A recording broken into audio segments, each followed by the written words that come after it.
Hello and welcome to Leveraging AI. This is Isar Metis, your host, and we've got an incredible show today. Every business out there is trying to grow. That's literally an integral part of doing business. And one of the things we are trying to do to grow is to create more marketing assets, more visual assets to have a better message, to personalize it better to different target audience. And that may be on your website, in your email campaigns, on ads that you're doing, on your sales presentations, and across other multiple channels. The problem with that is that it very quickly becomes a bottleneck. There is a limit to how many visual resources you can create, especially when you're trying to create them in a personalized way, but creating them in a personalized way gets better results. And in today's show, we are going to show you how to solve this problem once and for all. Our guest today is Rory Flynn. Rory is probably the number one Midjourney expert in the world today. And in this episode, he's going to share step by step exactly the process that he has implemented in his business in order to overcome the challenge of creating incredible high-end converting visual assets using Midjourney. This episode was recorded as part of our live Thursday sessions, which we do every 2 or 3 weeks with an audience on both Zoom and LinkedIn Live. Between the two of them together, there were about 150 people.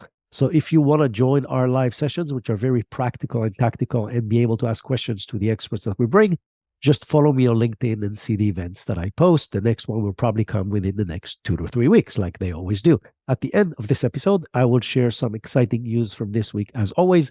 And now let's dive into how to create personalized visual assets at scale. In the next few years, AI technology will change our world dramatically. Whether you are a business executive trying to catapult your business forward, or just somebody who refuses to be left behind and want to advance your career, this is the show for you. I'm your host, Isar Metis, a serial entrepreneur and an AI enthusiast. You'll hear invaluable practical tips from innovative business leaders, AI practitioners, and some of the brightest AI minds in our world today on how you can leverage AI in ethical ways to advance your career and grow your business.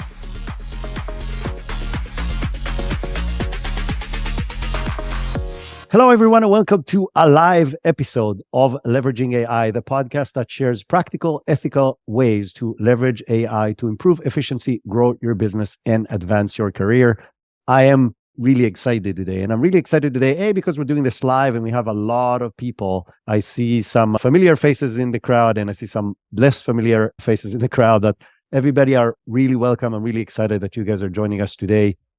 The topic of our show today is how to use Midjourney from a business perspective. And those of you who don't know, Midjourney is the best text to image generation tool out there today. There's a bunch of others.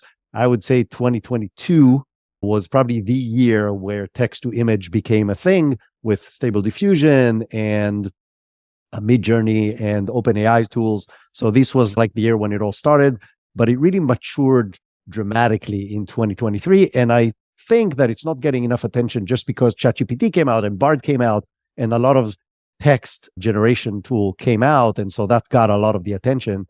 But the text to image generation is incredible. And it really replaces literally any visual design and generation you can imagine, from simple icons all the way to full production images in the level of a professional studio. So you can generate any kind of visual asset you want today. And just to open parentheses for a second, video is tagging immediately behind that. But you can generate any visual asset you need for your personal life, but definitely for business, to a full professional level in minutes if you know what you're doing. Now, I don't know what I'm doing, even though I've been using this tool daily, but our guest today, Rory Flynn, is literally, I don't know if he's the best on the planet right now, but he's the best that I know, and I follow a lot of people who do this. So he's in the top echelon, right? So I don't know if he's Steve Jobs or Bill Gates of Midjourney, but he's in that level. And so this is going to be an actual presentation that Rory has done on a stage somewhere, but talking about real business use cases. So he's in a business. He's going to explain in a minute what the use case is, but we're going to go through an actual use case of a business and how he's using Midjourney in order to dramatically decrease A, the time, and B, the cost of creating incredible visual assets for basically anything you want in business. And hence, I'm humbled and excited to have Rory as our guest today. Rory, welcome to a live version of Leveraging AI. Awesome, man. No, I appreciate it. It's awesome to be here. We had this conversation last week and it was just, we jived right away thinking about this stuff in the exact same fashion. And it's been crazy over the last couple months to see what AI has done and how it's produced and how it's evolved over that time frame. And I don't really think, to me personally, it's not slowing down much. So either I think we jump on the train and see how we can leverage it or just be at its bay. This has been something for me that turned from basically an overnight kind of obsession where I was looking at Twitter files or Twitter photos and just seeing what people were creating online. I'm like, that's cool. I could probably do that into how can I put this in my business like immediately? Because there's a need. I don't think everyone really knows how much of a need there is or how many uses there are.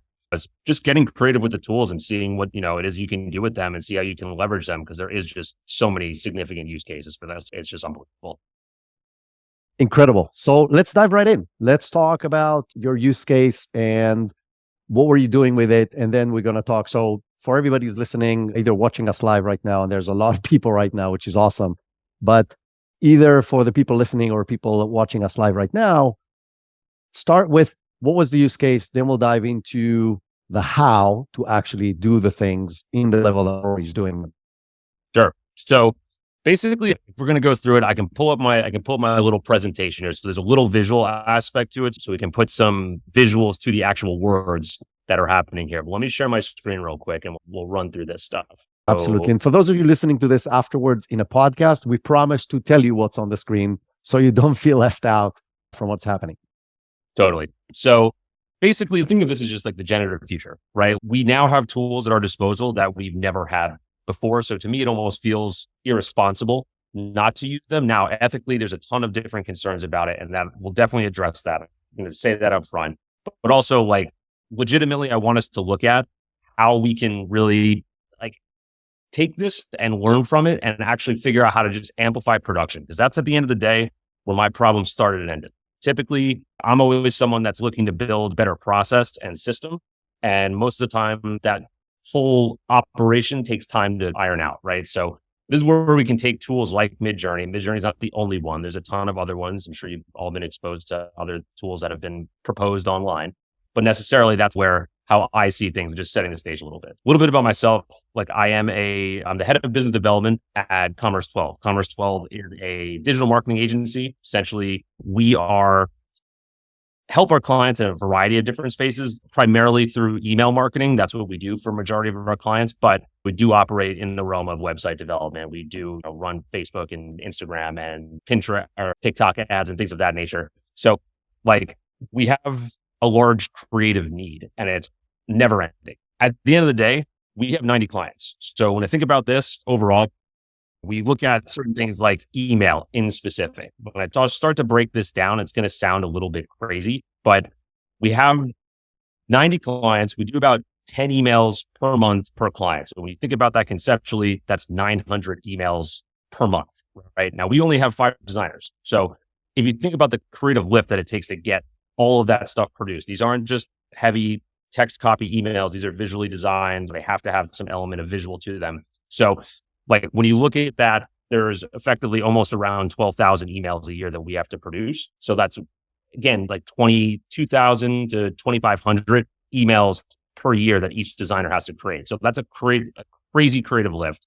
And really the only way to do it is to have some assistance, because if not, for us to scale and actually to add more designers consistently, and our margins will effectively not change that much. So it's really hard to implement this at scale because 90 clients looks the same as 120 clients if you have to add extra designers. Now, I'm not saying to not add designers, right? What I'm saying is give our designers the best opportunity to succeed and help them because they're talented, right? These people are talented. They just need a little bit of lift. Typically, what I say is to look to do around 75% of the work with the robots. Let the robots do the robot tasks. Let the humans take over and put the final touches and the creativity aspect into it. So looking at that, I mean, we, like I said before, we've been using AI to amplify productivity, reduce costs, and just create happy clients. At the end of the day, if we're able to really produce at scale quickly and have very quality creative, then there's a lot less back and forth between us and the client in terms of revisions. There's a lot less just like animosity that builds in that case. So we better relationships. And that essentially leads to LTV. That leads to longer term relationships, but also that leads to better ROI. So I want to touch on two things you said that I think are critical. Three things actually you said that I think are critical. Number one is this does not replace designers. It just allows you to scale with the same number of designers you have right now or whatever other resources you're trying to think. So like you're saying, going to 90 clients or going from whatever X number of clients you have right now to doubling that without adding people. So that's an incredible capability. Number two is that, yes, you work at an agency, so you have 90 clients, but a company that needs to do this just for itself can do the same exact stuff, right? So you can do more campaigns. And I don't know any company, whether they have one marketing person or 160 marketing people, and I've been in companies like that, you're always sliced in. There's always more marketing needs than you can actually generate. And so the ability to generate more marketing assets with those tools for company internally is incredible. And number three that you said that is very critical is you want to do this without sacrificing quality, because at the end of the day, that's the face of your company, right? If you put out stuff, whether it's for you or for a client, stuff that is not professional, then you're damaging your brand or your client's brand, which is something you definitely don't want to do. So with all these things in mind, let's dive into the actual execution of this. Totally. And yeah, I think perfect points there. Like to me, I've been majority in small and like medium enterprise or medium market businesses my entire career, right? Everything is bootstrapped. Everything is scrappy. So now have access to tools that we never had before. And like this stuff would cost thousands and thousands of dollars. I'm not saying to take that away from people, but at the end of the day, I can't afford that. I can afford a $10 Midjourney subscription. I cannot afford $10,000 for one piece of creative. So at this point, it's almost like we're leveling the playing field with some of the upper level corporations that have access to tools, designers, and things that will. And again, I just think it's something that we can look at across the board and how you can use it. We can dive into it a little bit. I'll show you exactly how we've done this, right? Let's do this. Yes. So again, hiring, it's hard. It takes time. It's expensive. There's no way to do it. So typically how I look at it is just bring out the best in each one of your employees by giving them the tools they need to succeed and actually lift them up to a certain point to where your production equals the quality that we just talked about. So this is also crazy to me right now. I'm going to share this because I pulled this from a Vox Media article a couple of weeks ago that only 57% of Americans have either heard of or used ChatGPT. That to me is nuts. I don't know if that resonates with you the same way it resonates with me, but that's something that was crazy when I first heard that. And then legitimately 25% of people have only heard of or used Midjourney. That in itself means if you're using these types of tools, you're going to be ahead of the curve because that's, again, 25% have either heard of or used. That means less have actually used it and less are actually good at it. So these are just ways to stay ahead, and especially in this competitive market that we're all in. Like, again, you talked about the summer of AI. I'm probably going to skip through a few of these things just to get to the point here. But as you can see, this is where we were 18 months ago. Version 1, that is something like nightmare fuel. And like here we are at version 5. They're actually at 5.2 now. Slight variations on the versions, but the quality is insane. So for those of you listening to this, we are looking at 5 different images that Midjourney generated with the same prompt, I assume, from version 1 to version 2 to version 3 to version 4 to version 5. Version 1 looks like a really bad nightmare and doesn't look like anything. And version 5 looks like a professional studio photography of an image with the perfect lighting and the right cropping and an amazing realism. And that's in a time frame from February 22 to March 23. So within a year, it went from not being able to generate anything that makes any sense to an image that is studio quality. So just think where we're going next, if there is anywhere to go after that. I don't know where Midjourney is going. They're like this secretive organization. They don't do, there's no press. They don't all they do is like release tweets in the middle of the night. And you're like, ooh, new update. So yeah, this is, like I said, this is just an insane progression of where things are going. But there's so many different things to do with it. I'm going to skip through a couple slides here just so you guys can get a better understanding of it. But we've seen fun stuff. We've seen people create their futuristic living room or crazy art surrealism, but we need to find more practical uses. That's why we're here. So let's dive into it a little bit. And this is effectively on the slide. I'll try to explain this correctly here for the audience that's listening. This is one of the emails that we created for our client, just solely using AI. Now, the reason we're using AI here is because there's a use case behind it that was essentially necessary. So this is one of our clients. They are a salad dressing company. They were brand new to the market. They had an aggressive advertising budget that they were going to execute. So we had a lot of traffic coming inbound. Now, if you're not familiar with email marketing and how it works, like a lot of it is based on your inbound traffic, especially on the brand side, right? Like you are going to have your returning customers that you can make really good, like leeway and headway into making more of a better relationship there and make more money. But also at the same time, the traffic that's coming inbound, we have a lot of opportunity to convert that into new customers. So specifically with a product that's launching brand new, we're going to have a good bit of traffic coming in. And then we're also going to have to convert a good bit of traffic on the back end. So at this point, they had an aggressive timeline to get launched. We didn't necessarily have the assets that we needed to launch this and do the things that were necessary. So like when you look at the problems, right, we have minimal photo assets and photography is expensive, especially on a launch basis.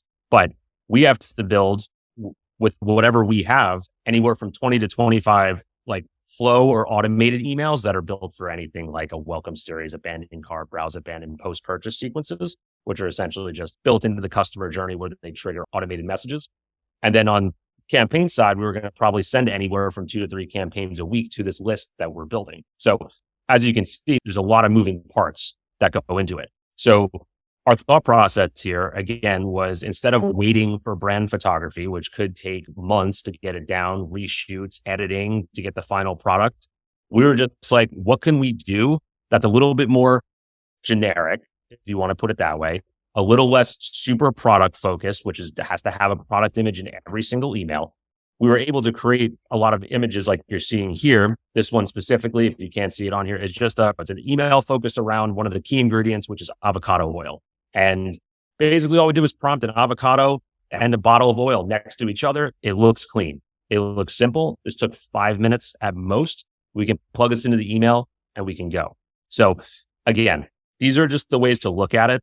The one on the slide before this, just to give you a little example, right? We had recipes created, but we didn't necessarily have photographs created for these recipes. But if we understand the brand style, the brand tone, the brand look, the brand feel, we can prompt Midjourney effectively to get an output that we can then put into an email like this. So this is how we've been using it consistently. And everything here was generated by AI in some way, shape, or form. The images are on these, but also the theme and the layout is, because we use it to test for not just finished products, but also for basically like thematic layouts. So we wanted to look at realistically, again, 900 different emails we have to send out, but it can't all look and feel the same.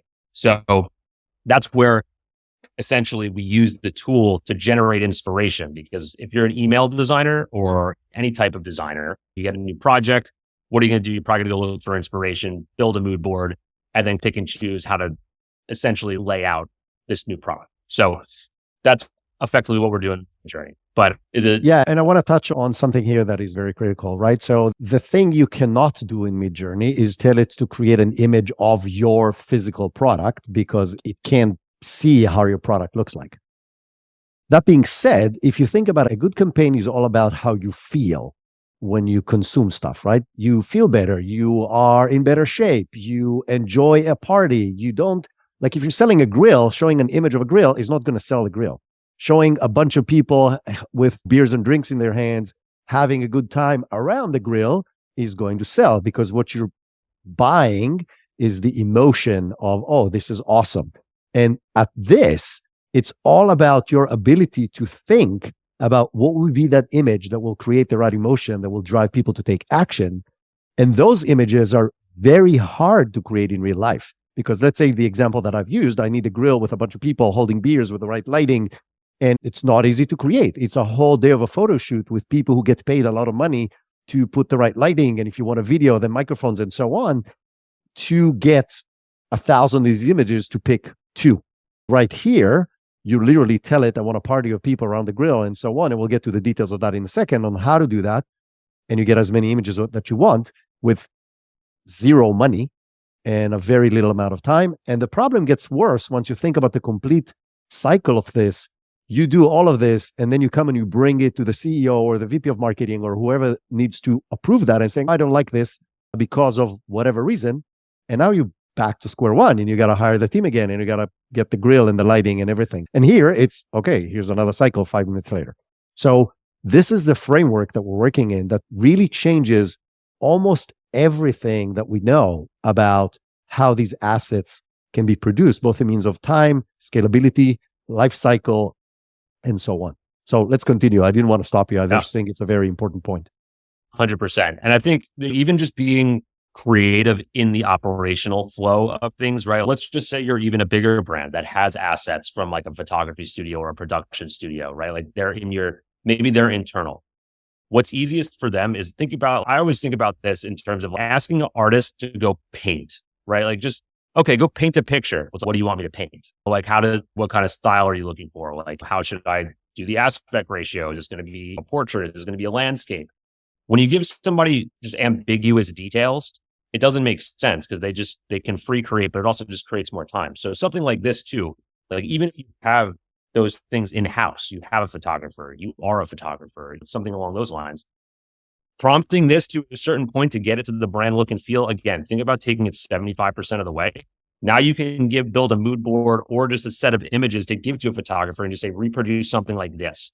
That's going to significantly trim the time. You can get internal approval on that quickly before you send it to the photographer. Cuts out the subjectivity of just, hey man, I don't like that. Let's redo the whole thing. So just even thinking about how you can use it, like that's super important too, because this works at every level. This isn't just small market. This isn't just large market. This can go up and down the gamut. So I think that's just one thing potentially take away from this. Absolutely. So this is a very simple example. Typically, I don't know if anyone else does this. I used to search through stock image sites forever. Like just like the bane of my existence was searching stock image sites for something simple like this. We wanted to introduce their new YouTube channel. All we really needed was a TV on a wall so we could cut and paste the YouTube video and put it on there, right? This is the workflow from it. Back 5-6 months ago, we'd be going to stock image sites, paying stupid amounts of money for images that never fit the brand or never fit like what we were trying to get across. Now, in 2 seconds, we can create the image of that TV in a living room, post this on here, and then actually get it live within an hour. This is very clean, very simple. So again, just like thinking about ways that you're being like a surgeon, you're cutting and pasting things together, using the tools to just elevate the production. And then just one more point on that about the stock image photos.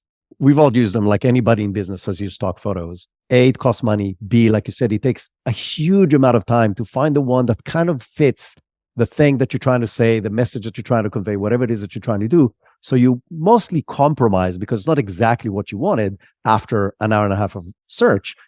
And that one image that you're using was used by 20,000 other businesses so it's not original. It takes a lot of time and you compromise. And now, instead of an hour and a half, takes you, let's say you're not very good at this and it takes you 15 minutes to get the image you want, but it's exactly what you wanted. It conveys exactly the message that you want.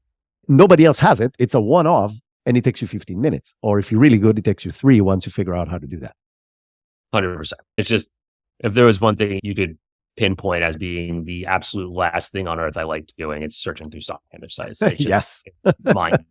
So again, I'll show you one use case. This is a different one. This is a different one. What you're seeing on screen here, if you're listening, again, we have a CBD or Delta 8 company. If you've ever had any experience in this market from like their actual marketing outputs, a lot of the stuff's generic. It looks kind of meh. It's just all over the place. And a lot of it is just because, let's be honest, it's like something that people are going to buy because of the product category. It's not like I'm actively seeking out Delta 8 for major health benefits. There is a little bit of a feeling that's associated with it when you smoke it, eat it, whatever. So there's something here that we want to do is bring a little bit of life to the emails, and something like in this case, Mood, they had a very colorful brand palette. And we were like, let's see what we can do to just pump some life into these emails, because they already had a big list. They basically, what we want to do is A/B test AI art against just regular stock photography or not stock photography, regular brand photography, and to see what the outcomes were, right? Because it's, let's see if we can actually create a little visual aspect, because in email, really what we're trying to do is just get the click. Like at the end of the day, that's all we're trying to do. It's not that you can't purchase anything physically in an email. You have to click and go back to site. So we're a medium between point A and point B. So effectively, that's what we're trying to do here, is just like generate interest, get people to click, move them back to the website, and then we've done our job, right? As email, that's what you can do. Now, naturally, there's other ways to think about email. You can educate on there and whatnot. But again, at the end of the day, an abandoned cart email, like you just want to get someone back on site to purchase, right? So things like that can be super, super helpful. So looking at this, we were able to increase click-through rate fairly significantly in testing, just based on some of the unique ad creative that we were using. So, or the unique email creative that we were using. And again, going back to your point about feeling something, feeling a mood, as aptly displayed here. Okay, what are we trying to convey? Well, we want to convey a nice sunset at the beach with maybe a little transcendental effect there. But trying to get that, or take a picture of a lifeguard stand, which is what, is on screen right now, with a very neon colored background. You might have to go to a stock image site, find it, tinker with it in Photoshop for 5 or 6 hours to get it to look like this, then actually make it fit into the email, right? So that's not going to be the case here. And on Midjourney, you can also prompt an image and then change the aspect ratio. So if you like something, you get it, you can then change the aspect ratio. So if it's a square 1x1, you can then change it to 9:16, so it'll fit a phone screen. Very easy. That again would take, without the tools of the day, that used to take hours, and it would look messy, because you have to copy paste things, you have to transition things, you have to use different types of blending tools. And it's just, if you weren't a professional, you couldn't do that. So it's things like that are super important, and thinking about, again, just the concept of this. How can we use it? Where are the opportunities? And this one is a little bit... I want to pause you before we go to the next example. There's a very interesting question from Anton. He's saying, how do you handle the low image resolution that comes from Midjourney outputs? I would assume that works fine for email marketing, but what about print advertising? Simple. So there's a number of AI upscalers that you can utilize. They use the same technology. Basically, you can get it anywhere from 400 to 800% of what the initial output is. So that'll typically get it into the 300 DPI range. And then from there, that's basically transferable, right? So that's typically how I look at it, because there are really good tools. Called IMG Larger. That's one tool that I use pretty consistently. They have a free trial. It's great. But typically, I upscale my images 400%. And the AI will fill in the pixelation and absolutely correct the distortion if it gets bigger. So that's a really good question. And that's definitely one way to do it. I mean, you can do that for print these things as big as 10, 15 feet before. So it's definitely scalable in that sense. There's a lot of tools that you can use. And another question. Thanks for, first of all, great answer. Again, there's a bunch of upscalers. Some of them are free. Some of them are paid. The paid are obviously better. They're not crazy expensive, even the paid ones. I use Topaz one, which is incredible. And it's, I think a lifetime access to it is like $100. So it's in the scale of a business, it's completely negligible. Speaking about that, there's a question from Kevin about the cost of this. I'm not sure I understand your question, Kevin. So if you can, he's saying they hesitate to do $60 a month for whatever reason. Can you explain $60 a month for what? Because Midjourney is $10. So I'm not sure I understand. Yeah. So I saw something. If you're over a certain revenue threshold, you have to go to the corporate level. Interesting. Maybe I was wrong. They introduced there used to be a free version of it, and then they introduced their tiered section. I think most of it's based on output. That's my general understanding. I haven't looked at their terms and conditions in a while, but like typically I know I'm on a $35 a month plan, and I never hit the revenue. I've never hit the time threshold based on, or the output threshold. Now, I know there is a larger plan that they call their enterprise, right? I personally haven't used that because we have all of our designers on individual accounts. So it's a little bit different because we want to keep, instead of having everyone jammed up on one, we want to spread it out from a designer standpoint. So that's where it becomes a little bit more of an ROI conversation, right? Because I look at this as, depending on what the pricing is, and I apologize for not knowing the actual like enterprise pricing of this, but realistically, if we are doing, let's just say $30 a month, right? That's what, $360 a year. It can definitely net you a significant amount of clients. I know it goes up to around 140, I believe, but that's also even if we're looking at anywhere from $1,000 to $1,400 a month or for a year, then can we generate that type of return off of it? And we've been able to, just based on not even some of the tangible aspects of it, the new clients that we've acquired because of it, but just the time that we're saving. It's an interesting conversation. And I want to touch on two sides of that equation, right? One side is, I think it's incredibly easy to prove the ROI to whoever the decision maker is, whether it is, here's how much designer time we're going to save, or if you need one photo shoot for anything, one is going to cost you 10 times the annual cost of this. So that completely makes it a lot easier to prove. Forget about 10 times, 100 times more, because you can't get a professional photo shoot for thousands of dollars. It's going to be a lot more than that. So that's number one. Number two, the flip side of this is your ability to play with the assets. And again, that's what we're going through these use cases, right? So the use case that we're going to dive into right now had a 73% increase in click-through rates over 3 months. 73%. That's almost doubling the amount of potential business you're getting through the funnel, just because you can generate better assets faster. So both on the saving side of how much designer time or production time you need, and as well as the opportunity cost on the other side of, I'm winning more because I can be more original and do more stuff that I couldn't have done before. On both ends of that equation, you will win with your ROI. So I think it's a no-brainer, but again, I'm not the CEO of your company, so I don't know. But let's dive into the next use case. Yeah, so this one, interesting use case. This was one of our clients. They sell gold and silver coins. Now, they're a mature business. They've been around for a long time. They're not necessarily like super brand focused. They don't have the flashiest advertising. They don't have the flashiest brand colors or brand palette. So for us, most of the time we were sending plain text emails. That's, at the end of the day, they work. There's nothing wrong with them.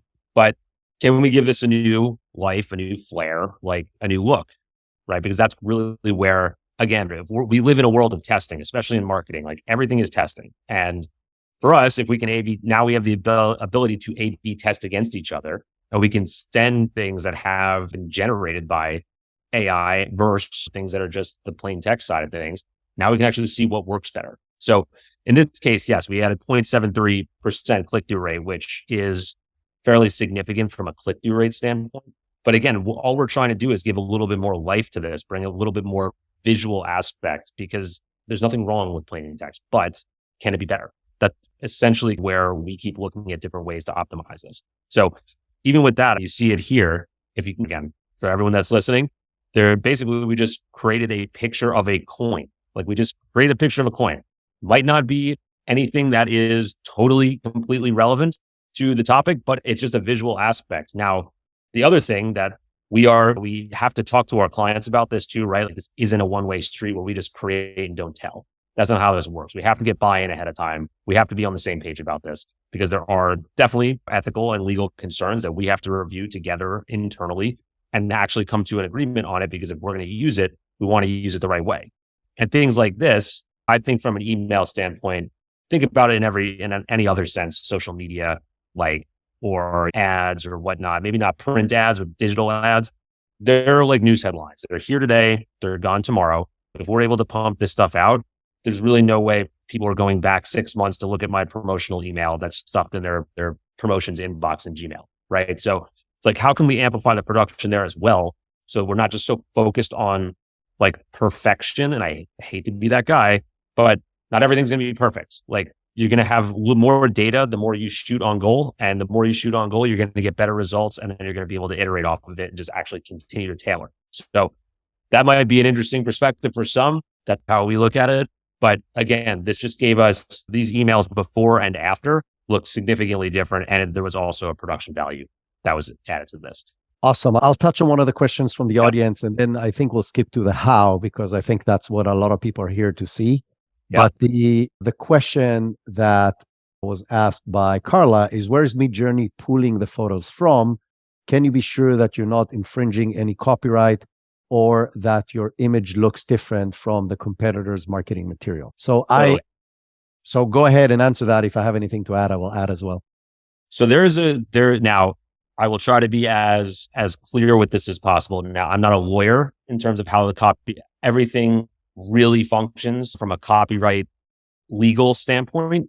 What Midjourney says, if you pay for a subscription, you're covered under their copyright. So that's how we operate too. But ethically, there's a few things that I do to make sure that we stick away from any sort of copyright infringement. One is we use a reverse image search. So anything we're going to do before we put it out, we throw it into a reverse image search. If something comes up that's very close to it, then again, we nix that right away. That's a no-go. So for example, if anyone remembers the photo from many years ago, I don't know if you do or not, but there was a National Geographic cover. It was Iranian refugee, I believe. She had a redhead scarf.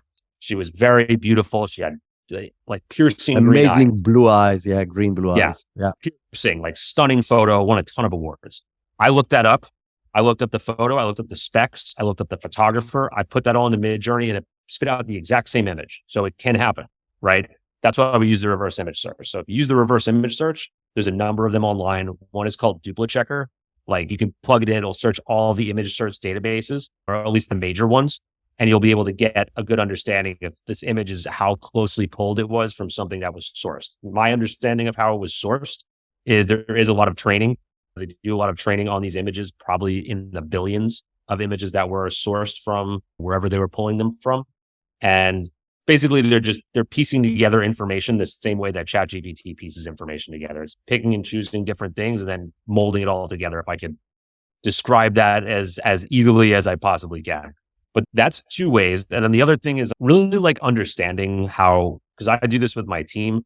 And also if you're doing it yourself, one way or the other, you'll see a lot of information out there on prompting. If you've been on Twitter, if you've been on LinkedIn, anything like that, people will use in the style of. That to me is a no. I don't want to cross that boundary. I don't want to be in that pool. So that's where you'll see in the style of Wes Anderson or in the style of Michael Bay or in the style of Picasso even. To me, that's just, if we're going to put this out consumer facing, not touching that, because that's just crossing some ethical boundaries that I don't even want to be involved in. But also, if you really wanted to know what Wes Anderson's style is, you can look that up. You can find the cameras that he uses. You can use his color schemes. Just to me, using someone's name like that is not the way to do it. So I personally try to stick to our own style. Our brands have very specific styles. So we try to stick to that as well. But again, there's always room for interpretation on both sides there, but that's just how I feel about it. Awesome. Let's dive into the how, right? So we touched on multiple use cases. I think everybody who's listening or that is here on the call right now understands now the benefits and the different ways you can use this. And again, we touched mostly on email, but this can be used for any visual asset, right? You can use it for your website. You can use it for print. You can use it for your brochures. You can use it for basically any visual asset your company needs. You can produce with this in, again, minutes instead of days or weeks. And so let's talk about how you're getting to that level of quality and consistency with your Midjourney prompting. And there was a question here about lighting, but I'm sure we'll touch on that amongst other things that we're going to talk about. Definitely. Yeah. Again, we use this for a number of things. I've used it for a number of different mediums. Anything that you can think of where there's a creative need, there's probably a use for Midjourney. And if it can't do the full job, there's a way to just edit it very quickly to make it work. So I think that's, again, how we want to think about this. And really, like, the art is in the prompts. That's where everything happens. Like, the artist is the prompter. Really, what you want to think about is having clear and direct prompts, because that'll give you clear and direct output. If you have ambiguous prompts, that'll give you ambiguous output. What I mean by that is, if you were to write, think about if you're telling someone a story, right? And you say, the man got into the car. Is that a compelling story? And like, basically anyone is thinking about the man getting into the car, like their mind's all over the place. But if you said it's an elderly man getting into a car very slowly at night, doing this. Like the story it builds, it starts to feel some like emotion, but also you have more control over it. So what I mean by that is an ambiguous prompt. If you just said man in a car onto Midjourney, press enter, you're going to get something that's all over the place. Like every image is going to be different. It's not going to be any sort of vision, right? If you have a clear and direct prompt where you're saying, the man's getting into the car, it's night, it's a Nissan Altima, he's an elderly man, the lighting is dim, and that's your vision, and you prompt it that way, that's what you're going to get. So that's kind of the way to think about how you want to prompt it, how you want to tell it a story, you want to set the scene. Realistically, we need photorealistic images. We don't need like a ton of futuristic stuff unless that's what you are looking for with your brand or product or service. But the best way to do that is to really put photorealistic elements into your prompting, right? That's the number one thing that I've seen has worked the best. There's a lot of tools out there also that you can utilize to help on prompting that. You can use ChatGPT. You can use some of the other prompt engineering tools that are out there. But typically, you just want to have some photorealistic elements in there. So this is essentially how I structure majority of my prompts. There's about 8 different categories that I like to list in here. You don't have to go crazy. You don't have to write like in a novel. It can be just keywords, right? It can be very powerful keywords. So typically I like to look at subject. That's whatever we're prompting, right? That's the person, the car, the dog, whatever that might be. You want to always illuminate that somewhere towards the beginning of the prompt. So Midjourney knows to really like trigger and understand that. The other things too, style and technique. That's really, again, are we doing this in the style of something that's more, or is it surrealism? Is it actual like photorealistic? Is it a fashion photo shoot? Is it car photography? That stuff can really help trigger it again to understand where it needs to go. Mood and atmosphere, definitely important that we want to add these things too. So mood and atmosphere, tell the story, set the stage, what's going on. Is it a happy scene? Is it a sad scene? Are we excited? Is it vibrant? However you want that to be, definitely translate that into your prompt. Some details modifiers, this is really where it gets intricate. So where you want to have details, right? So if you want, this at sunset and you want a lens flare or you want all this stuff, you have to add it or else it's not going to do it itself. So those are important, but really like specific cameras and lenses work well too. So if you wanted to be super professional, you want to use like a Leica M10 in there. It's a really great camera. It costs thousands of dollars, but you can tell if you go and sift through different camera options on Midjourney, and by that, like actually putting in different camera options and trying it, they have a different look and feel. So if you put in a Leica M10 versus a Polaroid, it's going to look significantly different. The Polaroid is going to come out looking like a Polaroid picture would have back in the day. And M10 is going to be super high detail, high contrast, like very good. So the cameras, they work very well. I know there's a big debate about it online. I tend to use it. It typically works better for me. So I'm just going to say that it's great. Aperture, this is something, again, I didn't know how to properly function in aperture until I started doing Midjourney. That's actually amplified what I want to do in photography, but either or, aperture is just depth of field. So if you have an iPhone, you've taken like an image on portrait mode, for example, like how your face shows up super clear and the background's blurred. Like there's a number of different settings in the aperture that can help you do this. So I put a little cheat sheet here. I can send this to hopefully I can get this out to everyone at some point so you can utilize this just again in your prompting. That'll give you some different apertures and what their usage is for. Yeah, I think what we'll do is we'll somehow post this or link this in the show notes. So anybody who will check it on the podcast will have access to this cheat sheet, which is awesome. Totally. Yeah, it's a lot to learn, but again, this will just make things super quick. Then lighting, big deal, right? Like lighting changes everything. If it's something in midday, great. Feels totally different than something at an ominous like sunset. There's a lot of different lighting conditions. There's lighting techniques. There's lighting styles. There's different environmental lighting. So this can give a whole new look and feel. And again, what we're trying to do is get some emotion out of these images, right? That's really what we're looking at. And then composition perspective guidelines.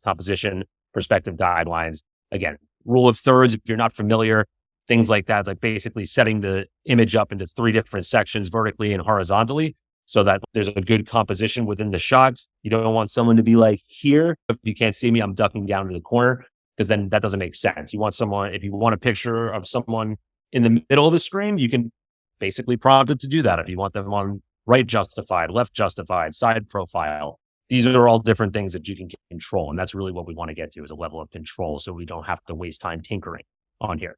So I want to pause you on a few things you said to help people out in this process. One thing is, we talked about a lot of photography stuff, like what cameras, what lenses, what's aperture value, speed, the right lighting, and so on. It's very helpful, if you know nothing about photography, to take a quick review of what these things mean. Just take basic photography details on Google and you'll find a gazillion videos and so on to give you an idea of what these things mean. The other thing, which is maybe the coolest thing about Midjourney, is Midjourney, and it's the coolest and the worst at the same time bundled into one. But Midjourney is not just, you don't just go to midjourney.com, you got to go on this chat interface, right? And that's the only way to use Midjourney right now. They said that Midjourney 6 will take that away. We'll see. I don't know if Midjourney 6 is planned, but that's like the rumors right now.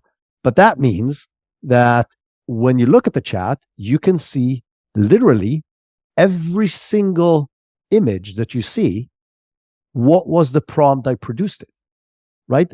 Nowhere and anywhere on anything in history, there was the ability to open the kimono of the outcome and see how that outcome was created.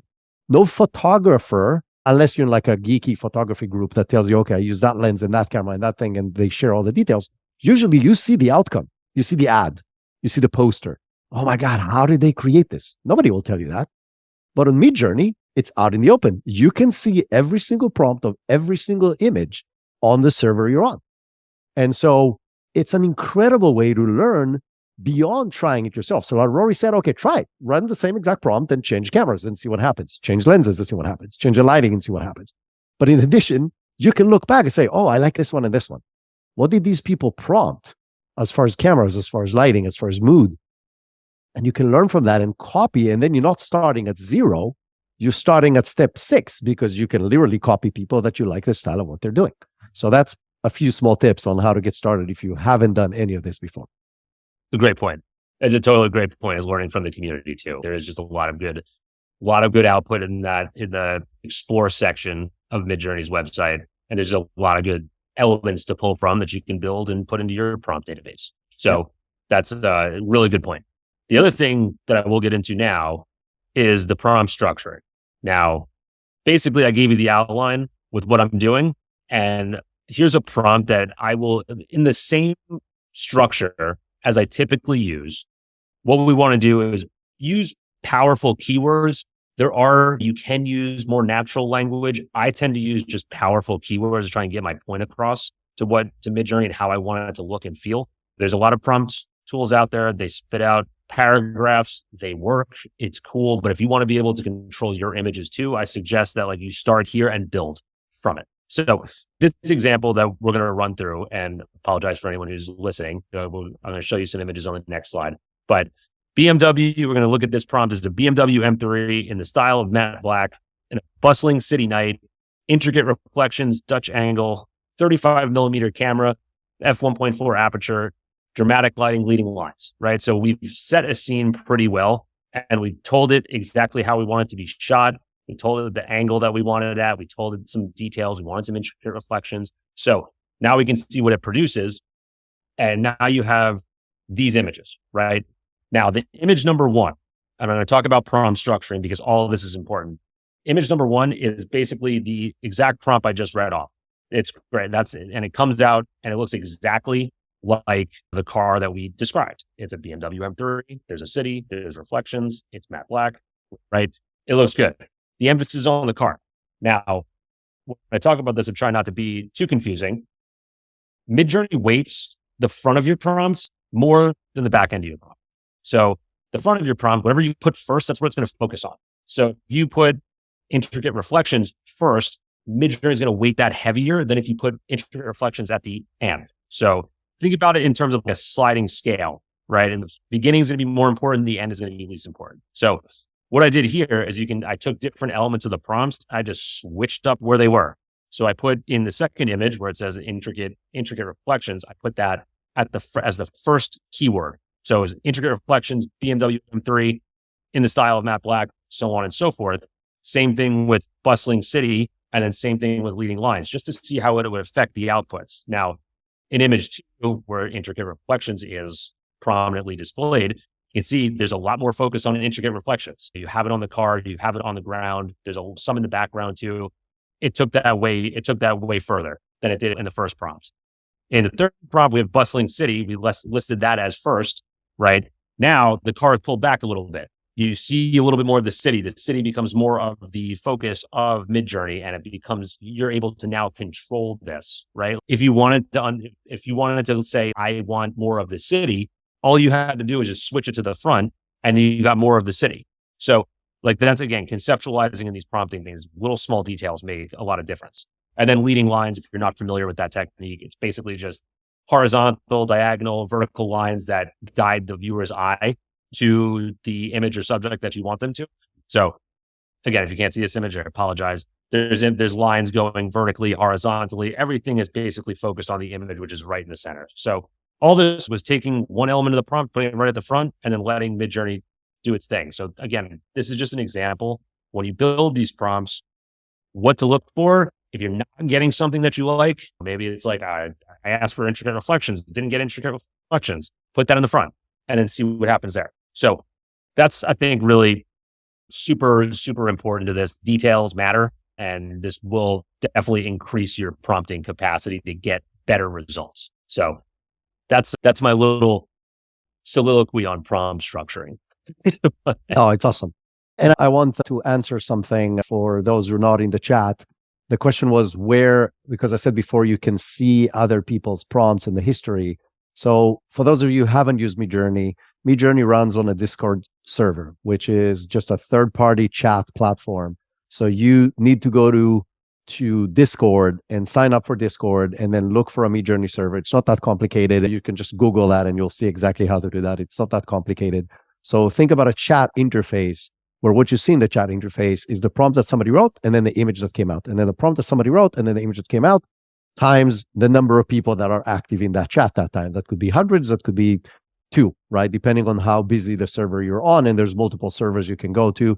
It sounds complicated. It's really not. Again, if you just Google that, you'll see it's really simple. So that's where you see that. And now there's another question that says, in the BMW examples, some of the cars are facing right and some of them are facing left. So in this particular case, it's not in the prompt. You saw the actual prompt. So Midjourney decides that. If you want it facing right or facing left, you can say that. And in a lot of portrait stuff that I do, I tell it, I want a slight left portrait, and it will give you a slight left portrait. So it gives you, now you can always then take it to whatever other editing software and flip it around. But why would you do that if you know what you want and it fits exactly what you need on the website or on the brochure or whatever? You can define any detail, and that's what you're going to get 85% of the time. So we need to remember that's at the end of the day, it's a statistical model.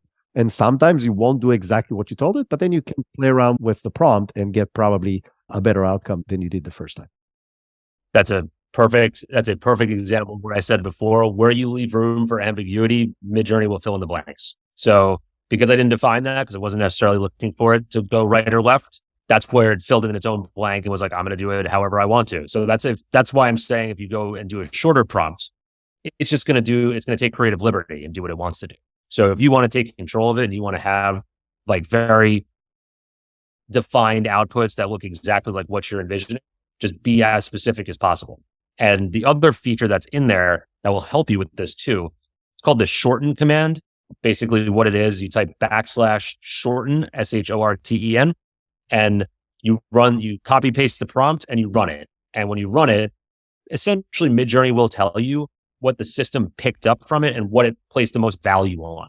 So if there's certain words that you put in there and it didn't really make an effect, then get rid of those words. That doesn't affect Midjourney. Or if you want to switch the prompt up in the structure of it, like I was talking before, and then run it through again and see what happens, it'll effectively tell you what it focused on and what it didn't. So you can use that to just refine your prompt a lot better.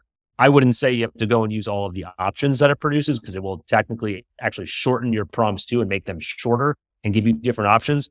Sometimes it leaves out key details. So to me, looking at it and finding the actual weight of what it focused on is more important to me than actually just redoing the prompts for you. So That's might sound a little technical, but it's a good tool. It's a good trick to actually get through the prompting exercises and get to the point of where you want it to be. Brilliant. I want to do a quick summary and then we'll open it to questions. First of all, amazing, Rory. This was really fascinating. I want to go back all the way to the beginning.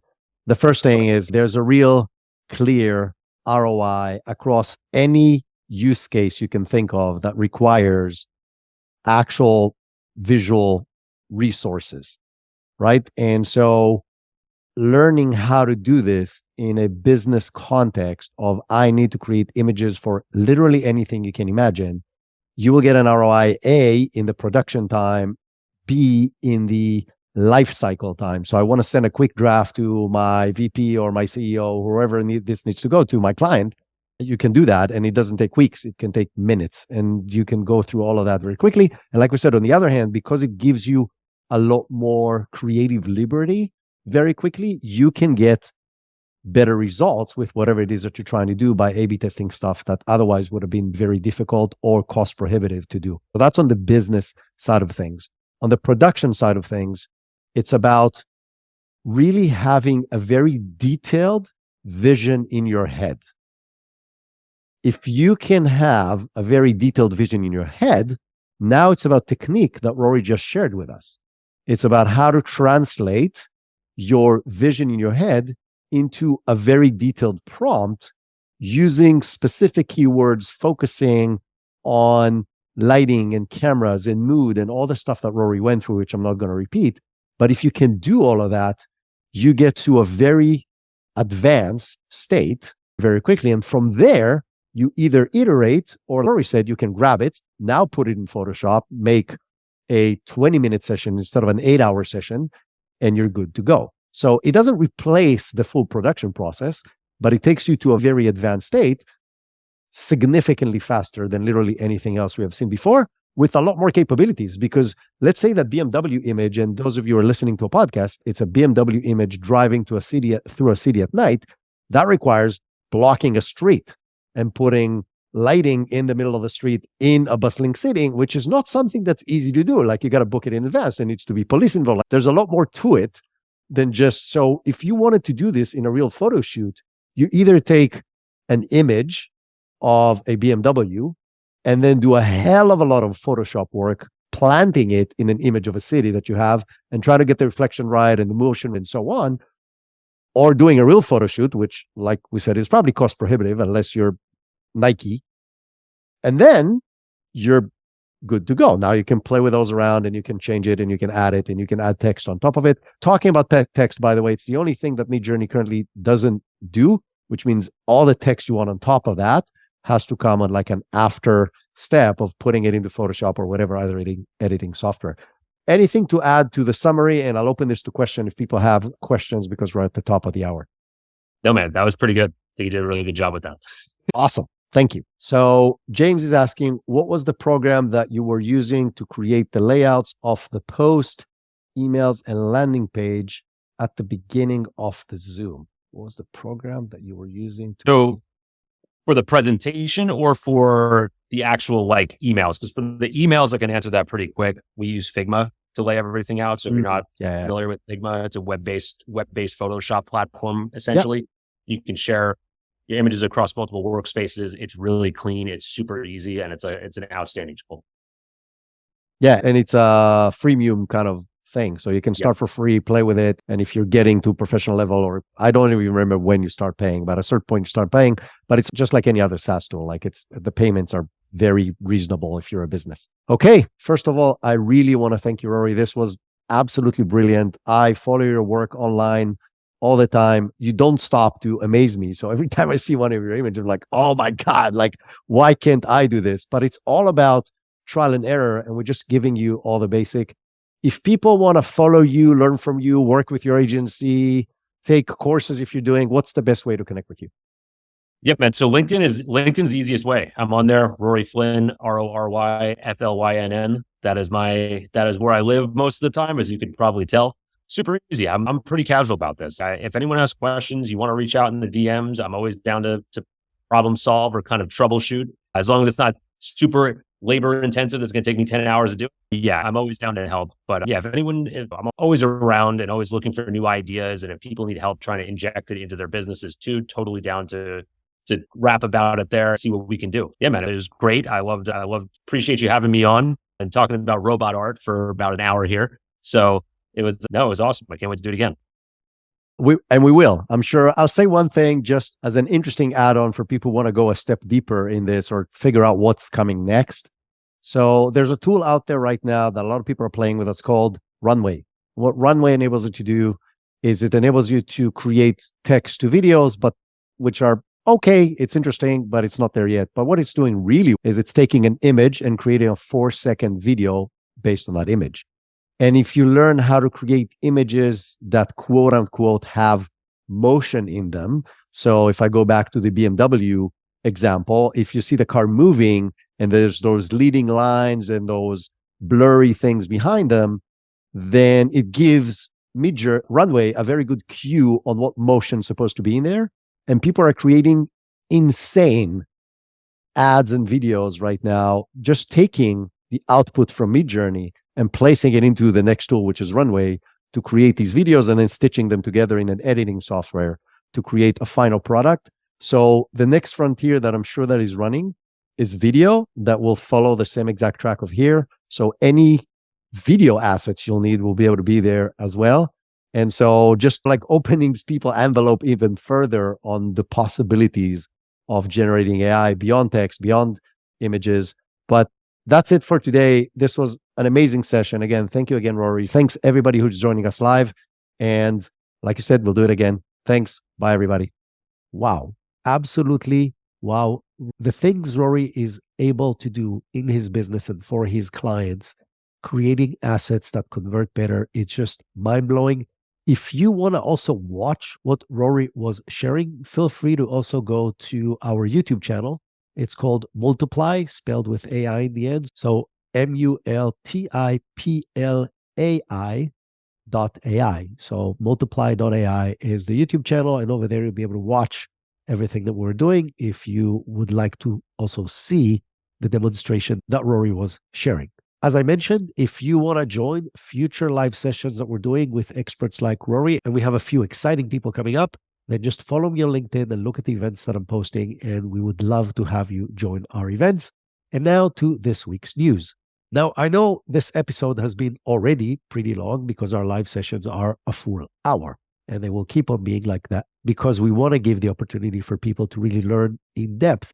But to make it the perfect storm, Murphy's Law set up that there were a lot of exciting news this week. So what I'm going to do, I'm going to go just over the main ones, but I'm going to add the ones I'm not covering to the show notes plus links to learn more. So if you're interested, you can dive into that just by looking at the show notes. The news that I do want to share here are obviously the biggest and the most impactful to businesses. And so the first one is that Salesforce announces Slack AI. It is a full integration of a large language model capabilities into Slack. It enables you to do stuff like channel recaps and thread summaries and provide AI-generated highlights and summaries to help user catch up to recent activity and conversations. You can search for answers using natural language questions across multiple channels that will query older Slack messages, etc. So basically a lot of amazing AI support to the already very capable Slack capabilities. They are planning to start rolling it out in beta early this winter and then roll it out to everybody in 2024. My take on adding AI to Slack is it's not a surprise. Every large platform out there, and probably mid-platform as well, will add AI capabilities, which will make it more effective and more efficient to use. And we're going to see that across the board. And that's going to be one of the reasons the big players are going to win this battle against a lot of small startups trying to develop similar things. Another big piece of news coming from one of the giants is Microsoft announced that Microsoft will assume legal responsibilities if its customers get sued for copyright infringement while using Copilot AI services. Now, this is obviously huge. Why is it huge? Because if you think about what are the biggest fears that companies have when adopting AI, one is obviously their data security. And that will definitely be addressed by Microsoft across everything that they're doing.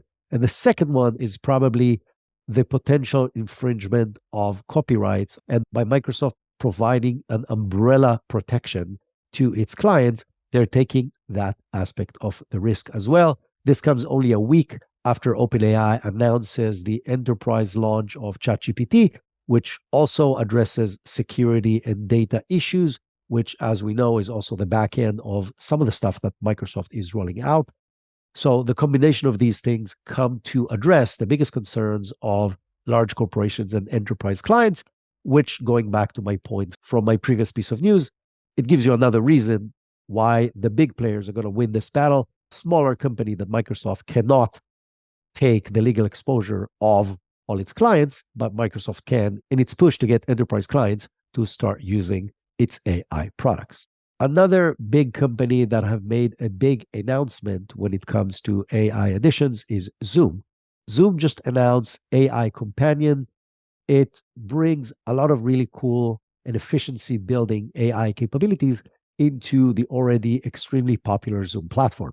Some examples of what it will be able to do: it will be able to help you chat more effectively and generate chat responses. It will help you catch up if you jump into a meeting mid-meeting. It will give you a summary of what happened so far. It creates summaries and action items from the meetings themselves. It allows you to take notes while you're doing the meeting, while analyzing things that are happening. It can translate things into chat in real time, etc., etc. Lots of goodies come in this AI bag from Zoom. Not surprising, especially after last week, Google announced that Duet, which is their tool for Google Suite, will have similar features in Google Meet. So expect the future of digital meetings that we all do way too much of to be way different than it is today as we start learning how to use these really amazing tools. Now, will that cause us to have less meetings or more meetings? Time will tell. I really hope it will be less meetings, or at least shorter and more effective meetings. But I definitely cannot guarantee that, and I'm not going to bet on what's going to be the outcome from that perspective. But definitely it will enable us to have more efficient meetings. And the last huge piece of news of giants from this week is that McKinsey is teaming up with Salesforce to deliver AI-powered growth to companies. The collaboration will combine McKinsey's proprietary AI models and assets with Salesforce CRM technologies, including their new AI platform, which is called Einstein, and including Data Cloud. The goal of this is to obviously also use the huge amount of data that McKinsey has behind the scenes of companies in different situations and allow clients to analyze relevant structured and unstructured data in a way that will improve business processes such as sales productivity, customer experience, marketing, personalization, etc. So another example where the giants are going to provide extremely high value using AI tools to their clients across probably every SaaS platform that we know. And the last piece of news that I want to share on the air, and the rest, as I mentioned, is going to be in the notes, is that Anthropic has launched a paid plan for its chatbot Claude 2.